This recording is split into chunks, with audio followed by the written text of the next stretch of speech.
Assalamu aleyküm. Hürmetli briefing iştirakçıları, hürmetli deputatlar ve amma axborot vasıtaları vekilleri. Bugün sizler bilen 2026 yılının 6 ayı davamında halk deputatları Hanka Tuman Kengeş tomonidan amalga oshirilgan ishlar yuzasidan briefing o'tkazmoqdamiz. Bugungi hisobotimda Kengeşimiz faoliyatining asosiy yo'nalishlari, ko'rsatkichlari ve aniqlangan muammolar haqida qisqacha ma'lumot beraman. Deputatlar terkibi, Kengeş terkibi 25 deputatdan ibaret. Hazırda 25 nefer deputat faaliyet yürütmekte.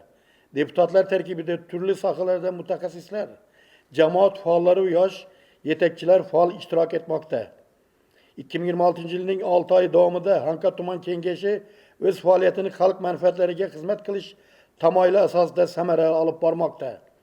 Asasi neticeler 11'te sessiya ötkazildi. 77'te mesele muhakeme kılındı.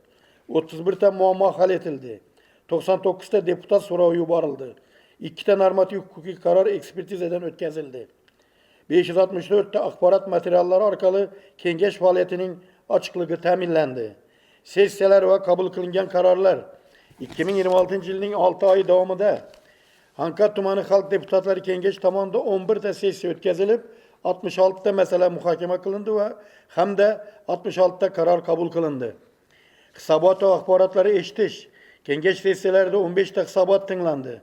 Tuman hakiminin 3'te, Tuman İçki İşler Bölüm Başlığının 2'te, Tuman Sağlık İnspeksiyasının Başlığının 3'te, Tuman Maliye Bölüm Başlığının 3'te, Tuman Yaşlar İşleri Bölümü Başlığının 1'te ve başka tarmaklar 3'te. Shuningdek 10'ta axborot eshitilib, ularning terkibida adliya 1'te, prokuraturadan 1'te, Xalq qabulxonasi 3'te, doimiy komissiyalar 3'te ve 2'te başka sahalarga oid ma'lumotlar mavjud.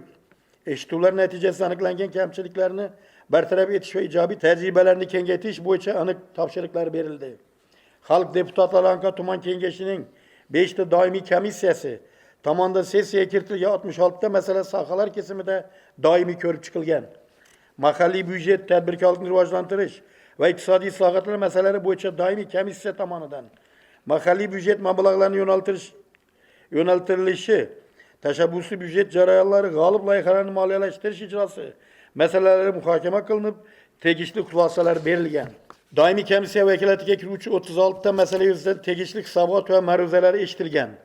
Ikkinchi, korrupsiyaga qarshi kurash va xavfsizlik masalalari bo'yicha doimiy komissiya tomonidan 15 masala muhokama qilingan bo'lib, jumladan hududda jinoyatchilik va korrupsiyaga oid jinoyatchilik holati va uning kelib chiqish sabablari hamda ularni bartaraf etish bo'yicha ko'rilayotgan choralar yuzasidan tuman prokurorining axboroti, tumanda huquqbuzarliklarning oldini olish va jamoat xavfsizligini ta'minlash holat to'g'risida tuman ichki ishlar bo'lim boshlig'ining hisoboti, norma ijodkorligi hamda huquqni qo'llash amaliyoti holati yuzasidan tuman adliya bo'lim boshlig'ining axboroti va shu kabi doimiy komissiya vakolatiga kiruvchi masalalar doimiy komissiya yig'ilishlarida muhokama qilingan.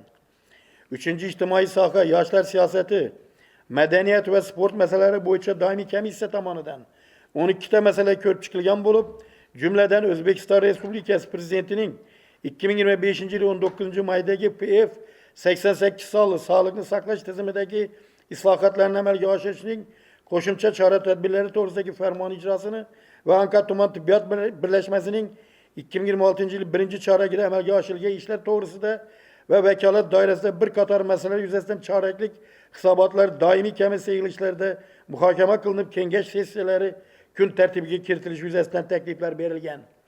4. agrar, suv xo'jaligi va ekologiya masalalari bo'yicha doimiy komissiya tomonidan 6 masala ko'rib chiqilgan bo'lib, jumladan vegetatsiya ve kuz-qish navegetatsiya davri uchun yakuniy iste'molchilar kesimida ekinlarni sug'orish uchun suv olish limitlarini tasdiqlash to'g'risida mening bog'im Yeşil Cemaat Parkı teşkil etish to'g'risida tuman hokimining qishloq va suv xo'jalik masalalari bo'yicha o'rinbosarining hisoboti va boshqa masalalar komissiyada muhokama qilingan.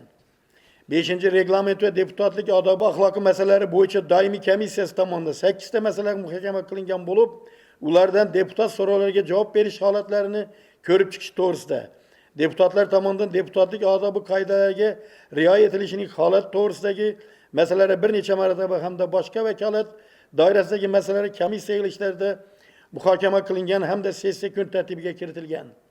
Normativ hukukiy faoliyat 2026 yilning 6 oy davomida tuman kengashi tomonidan 2 normativ hukukiy qaror qabul qilinib, ularning barchasi huquqiy ekspertiza o'tkazilgan. Deputat so'rovlari, deputatlar tomonidan 99 ta so'rov yuborilgan. 99 tasi o'z vaqtida javob berilgan. Javobsiz so'rovlar mavjud emas. Deputatlar tomonidan bildirilgan so'rovlar asosan aholi muammolarini hal etish, tarmoq xizmatlarini yaxshilash va ijtimoiy masalalarni yechishga qaratilgan.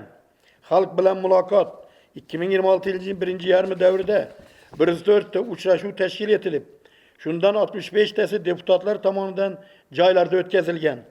Natijada 31 ta muammo aniqlanib, barchasi hal etilgan. Bu jarayon kengashning xalq bilan muloqot mexanizmi tizimida yo'lga qo'yilganligidan dalolat beradi. Ommaviy axborot vositalari bilan hamkorlik yil davomida kengash faoliyati keng yoritildi.